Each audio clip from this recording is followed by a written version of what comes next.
नमस्कार साथियों, राज competition coaching में आप सबका हृदय से स्वागत है।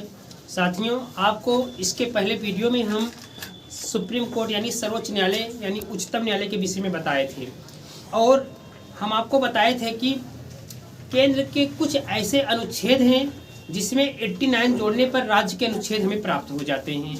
और आपको बताए थे जैसे अनुच्छेद 72 से हम प्रारंभ किए थे।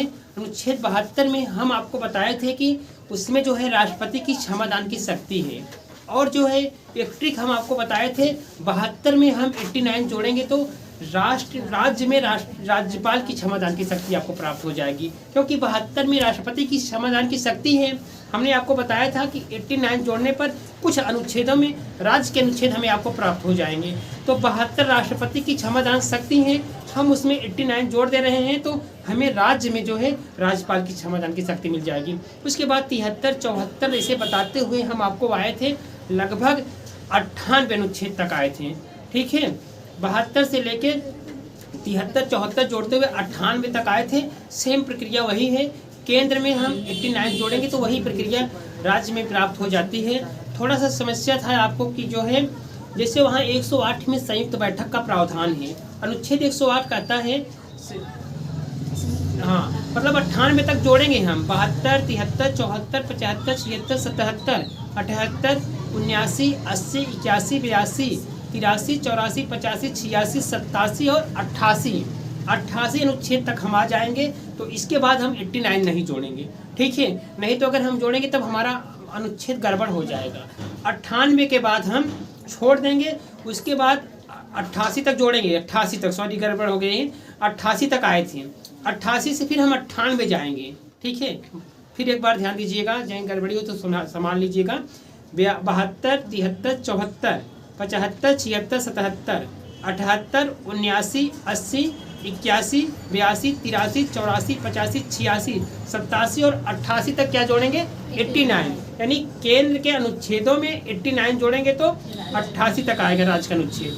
88 के बाद हम 89 नहीं जोड़ेंगे, 88, 10, 98 में आएंगे। ठीक है, 98 में फिर हम 89 जोड़ेंगे तो जो है हमें राज्य के अनुच्छेद प्राप्त हो जाते हैं। जैसे 98 क्या कहता है? 98 केंद्र में कहता है संसद का सचिवालय है। हम 89 जोड़ेंगे तो यहाँ राज्य के विधानमंडल का सचिवालय हो जाएगा। फिर 99 है संसद के सदस्यों का शपथ का प्रावधान।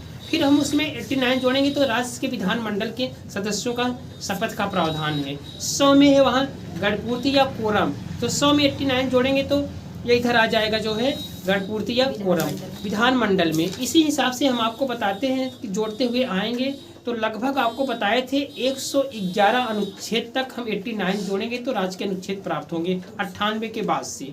तो 111 में 89 जोड़ते हैं हम तो 200 होता है। 111 में राष्ट्रपति जो है उसके पास वीटो पावर की शक्ति है, कोई विधेयक को रोक सकता है या वापस कर सकता है या जेपी वीटो का प्रयोग कर सकता है, जो है जिसे हम पैकेट वीटो कहते हैं। तो इसके पास जो 3 प्रकार की थी, निलंबनकारी, उसके बाद ये शक्तियाँ थी। तो उसी हिसाब से हम 89 उसमें जोड़ेंगे तो यहाँ राज्यपाल के पास प्राप्त हो जाती है विधेयक पर रोकने की शक्ति। जैसे कोई विधेयक आता है तो 200 के तहत राज्यपाल को समझ में नहीं आ रहा है तो वह जो है राष्ट्रपति के लिए रख सकता है। यहाँ तक आए थे। अब साथियों 89 हमें नहीं जोड़ना है। ठीक है, 200 तक हो गया था। उसके बाद आइए जो इम्पोर्टेंट अनुच्छेद हैं, जैसे एक था, फिर इधर 202 है, वहाँ जो है 112 लगभग मतलब बजट का प्रावधान बताए थे। ठीक है, उसी हिसाब से यहाँ लगभग जो है 212 में है बजट, 202 में है बजट का प्रावधान।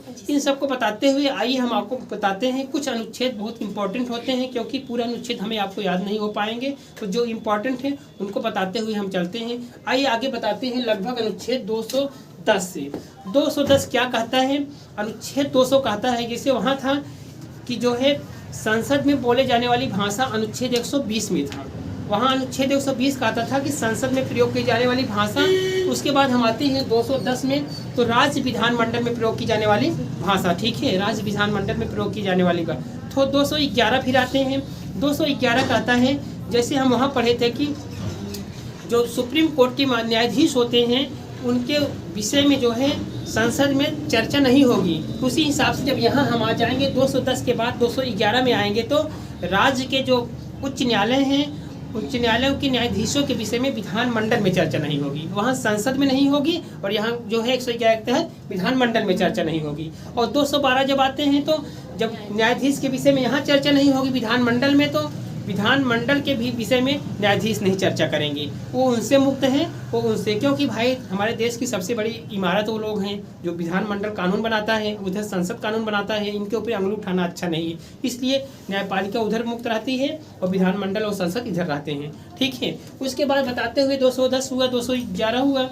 ठीक है, उसके बाद जो है 210, 11, 12, उसके बाद आगे हम 213 में। ठीक है, क्योंकि 213 में होता है, आपको इसके पहले हम बताए थे कि 123 होता है, राष्ट्रपति उसमें क्या करता है, अध्यादेश जारी करता है। विश्रांत काल में अगर जो है लोकसभा के सदस्य नहीं रहते हैं तो उसमें अध्यादेश जारी करता है। तो 213 में हम आ जाएंगे तो राज्य में जो है राज्यपाल अध्यादेश जारी करता है। ठीक है, 213 तक हुआ। इसके बाद आज हम आपको बताते हैं उच्च न्यायालय। भाग 6 में हम आपको आज बताएंगे उच्च न्यायालय, क्योंकि 210, 11, 12, 13 बहुत इंपॉर्टेंट था। 13 के बाद 214 आगे उच्च न्यायालय। आइए, उच्च न्यायालय में 214 अनुच्छेद क्या कहता है, राज्यों के लिए उच्च न्यायालय होगा। अनुच्छेद 214 कहता है राज्यों के लिए उच्च न्यायालय होगा। फिर उधर 231 कहता है जरूरी नहीं कि हर राज्य के पास उच्च न्यायालय हो, एक राज्य के पास है तो बगल में जो नज़दीक है वो भी वहाँ से न्याय ले सकता है।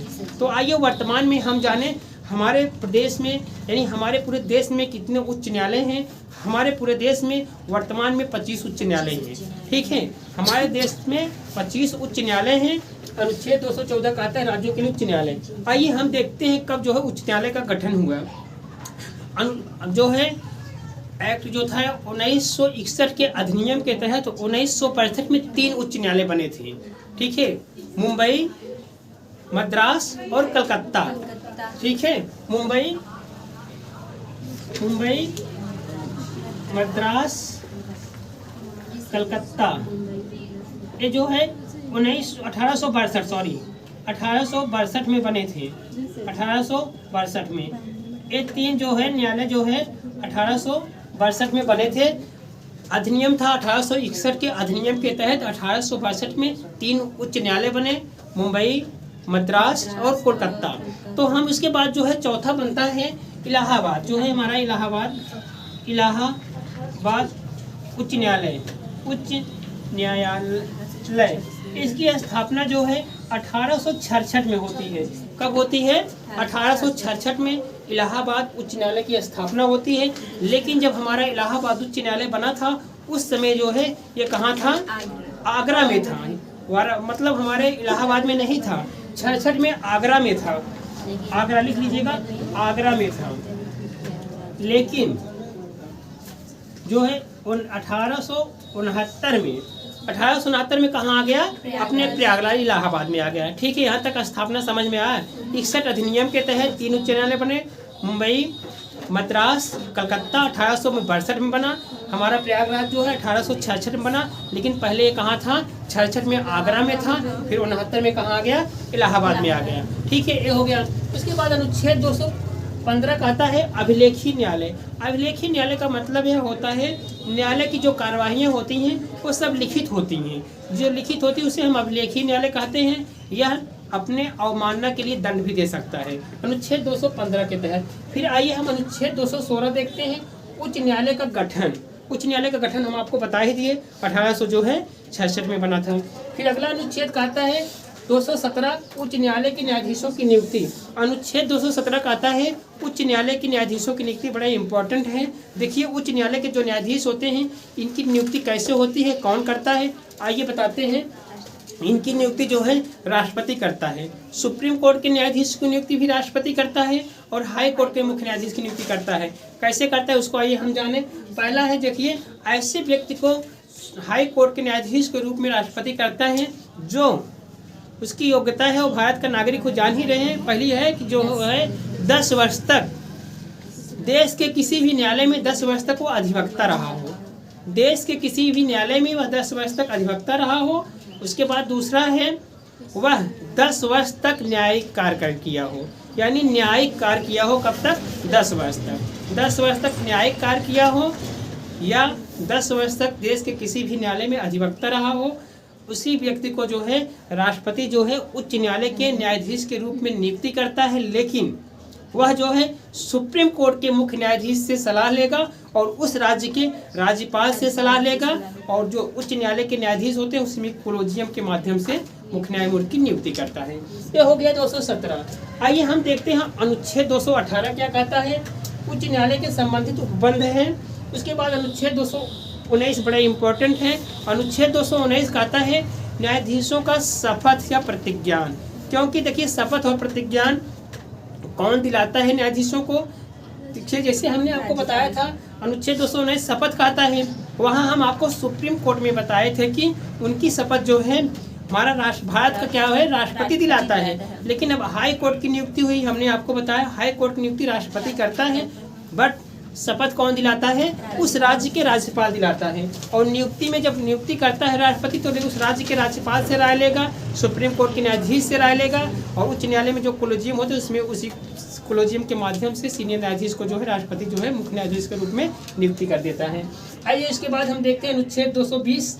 अनुच्छेद 220 कहता है अस्थायी न्यायाधीश रहने के पश्चात विधि व्यवसाय पर निर्बंधन। अगर वह अस्थायी न्यायाधीश है तो वह विधि व्यवसाय नहीं कर सकता कि फिर जाके कहीं और वकालत करने लगे, फिर वहाँ दूसरे में चले जाए, ये सब नहीं। यानी विधि व्यवसाय पर क्या है निर्बंधन है अनुच्छेद 220 के तहत। आइए अनुच्छेद 221 देखते हैं। अनुच्छेद 221 कहता है उच्च न्यायालय के जो न्यायाधीश हैं इनका वेतन है। ठीक है, यहाँ से ये भी बड़ा इंपॉर्टेंट है। तो अनुच्छेद 221 के तहत उच्च न्यायालय के न्यायाधीशों का वेतन है। आइए हम जानते हैं वेतन उच्च न्यायालय के न्यायाधीश को कहाँ से मिलता है। देखिए उच्च न्यायालय के जो न्यायाधीश होते हैं ये राज्य में सेवा करते हैं, चाहे हमारे इलाहाबाद उच्च न्यायालय के न्यायाधीश हों, चाहे उधर महाराष्ट्र, चाहे मतलब राजस्थान, चाहे जहाँ हो, जिस राज्य में वो सेवा करेंगे तो वहाँ से ही वेतन लेंगे। तो हमारे राज्य के तो इनको वेतन जो है राज्य की संचित निधि से वेतन मिलता है उच्च न्यायालय के न्यायाधीशों को, लेकिन इनकी पेंशन भारत की संचित निधि से मिलता है। ठीक है, ये हो गया अनुच्छेद 221। आइए 222 देखते हैं। न्यायाधीशों का स्थानांतरण। स्थानांतरण का मतलब जैसे यहाँ न्यायाधीश हैं कुछ समय तक यहाँ है तो इनका स्थानांतरण हो सकता है। बिहार में जा सकते हैं, वहाँ उच्च न्यायालय में जा सकते हैं, राजस्थान के उच्च न्यायालय में जा सकते हैं, मध्य प्रदेश के उच्च न्यायालय में जा सकते हैं। अनुच्छेद 222 तक इनका क्या होता है स्थानांतरण होता है। आइए अनुच्छेद 223 देखते हैं। अनुच्छेद 223 कहता है कार्यकारी मुख्य न्यायमूर्ति की नियुक्ति। कार्यकारी मुख्य न्यायमूर्ति की नियुक्ति ये जो है राष्ट्रपति करते हैं अनुच्छेद 223 के तहत। कभी कभी क्या होता है जैसे जो न्यायाधीश होते हैं ये छुट्टी पे या बीमार पड़ जाएं या शादी विवाह का अवसर हो कहीं चले जाएं, इस समय कार्यकारी मुख्य न्यायमूर्ति नियुक्ति जो है राष्ट्रपति करता है। फिर इसके बाद देखिए अनुच्छेद 224 है अपर और कार्यकारी न्यायाधीशों की नियुक्ति। इसमें जो है अपर और कार्यकारी न्यायाधीश की नियुक्ति जो बता रहे हैं यही होता है। अगर हम सुप्रीम कोर्ट से तुलना करेंगे तो वहाँ तदर्थ न्यायाधीश होते हैं। अनुच्छेद 127 के तहत वहाँ तदर्थ न्यायाधीश होते हैं, यहाँ अनुच्छेद 224 का के तहत अपर न्यायाधीश होते हैं। ठीक है, दोनों में अंतर है, तदर्थ वहाँ होते हैं, अपर न्यायाधीश यहाँ होते हैं। तो आइए देखिए 224 का उच्च न्यायालय के बैठकों में सेवानिवृत्त न्यायाधीश की नियुक्ति। कभी कभी होता है कि बैठक होती तो उसमें जो है सेवानिवृत्त जो न्यायाधीश हैं उसमें जो है उनकी नियुक्ति में बैठ सकते हैं उच्च न्यायालय वाले में। उसके बाद 226 बड़ा इंपॉर्टेंट है। अनुच्छेद 226 हम आप जानते हैं किसी भी मामले में जब रिट दाखिल करने की होती है तो हाई कोर्ट जो होता है उच्च न्यायालय जो होता है ये अनुच्छेद 226 के तहत रिट दाखिल कर सकता है। हम आपको बताए थे रिट 5 प्रकार की होती है। जैसे जो सुप्रीम कोर्ट का न्यायाधीश होता है वह अनुच्छेद 32 के तहत रिट दाखिल करता है। उच्चतम न्यायालय यानी जिसे हम कहते हैं सर्वोच्च न्यायालय, और जब उच्च न्यायालय में आएंगे तो अनुच्छेद 226 के तहत जो क्या कर सकता है रिट दाखिल कर सकता है। वहाँ 32 है, यहाँ क्या है 226 है, वही 5 प्रकार के रिट दोनों में है। उसके बाद जो है अनुच्छेद 227 हम पहुँचे। सभी अधीक्षण की उच्च न्यायालय की शक्ति है। जो उच्च न्यायालय जो है अपने जो नीचे वाले हैं उसके भाई शक्ति है, इनको देख सकते हैं, हर चीज़ कर सकते हैं। अनुच्छेद 228 कुछ मामलों में उच्च न्यायालय का अंतरण है। ठीक है, इसके बाद हम आपको बताते हैं अनुच्छेद 229 क्या कहता है।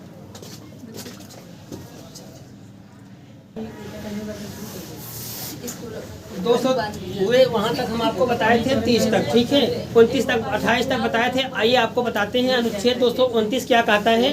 अनुच्छेद 229 कहता है उच्च न्यायालय के अधिकार और सेवा व्यय, उच्च न्यायालय के अधिकार और सेवा व्यय अनुच्छेद 229 कहता है। अनुच्छेद 230 कहता है उच्च न्यायालय के अधिकारिता का संघ राज्यों के क्षेत्र का विस्तार।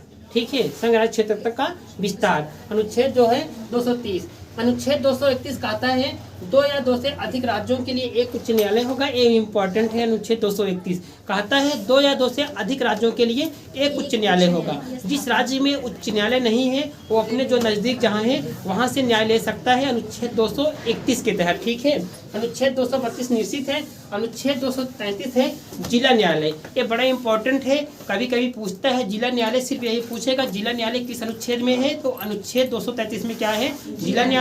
जो हमारे जिले हैं उत्तर प्रदेश में वर्तमान में 75 जिले हैं, तो समझ लीजिए हर जिलों में एक जो है जिला न्यायालय होता है। ठीक है, आइए जिला न्यायालय के जो न्यायाधीश होते हैं इनकी नियुक्ति कौन करता है, इसके विषय में हम आपको बताते हैं। जिला न्यायालय जो होते हैं इनकी नियुक्ति जो है उस राज्य के राज्यपाल करते हैं। हाई कोर्ट के जो मुख्य न्यायाधीश होते हैं इनकी सलाह से, हाई कोर्ट के मुख्य न्यायाधीश की सलाह से राज्यपाल जिला न्यायालय की जो है नियुक्ति कर, जिला न्यायालय के न्यायाधीश की नियुक्ति करते हैं। थोड़ा सा योग्यता देख लेते हैं। जिला न्यायालय के जो न्यायाधीश होते हैं इनके लिए क्या योग्यता होनी चाहिए, तो पहली योग्यता है, इनकी पहली योग्यता होती है ये जो है 7 वर्ष तक, 7 वर्ष तक क्या रहे, ये अधिवक्ता रहें। जिला न्यायाधीश की जो नियुक्ति होती है 7 वर्ष तक ये अधिवक्ता रहेंगे।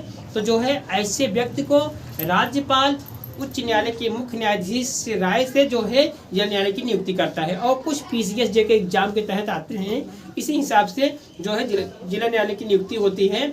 अब जो बाकी है अगला भाग जो है अब 6 हो गया है, भाग 7 निश्चित हो गया है, भाग 8 हम अगले नेक्स्ट वीडियो में बताएंगे। साथियों मेरा यह वीडियो अच्छा लगे तो लाइक और सब्सक्राइब जरूर कर दीजिएगा, ताकि हमारा हर वीडियो आपको आसानी तक पहुँचे। ठीक है, फिर मिलेंगे नेक्स्ट वीडियो में, तब तक के लिए नमस्कार।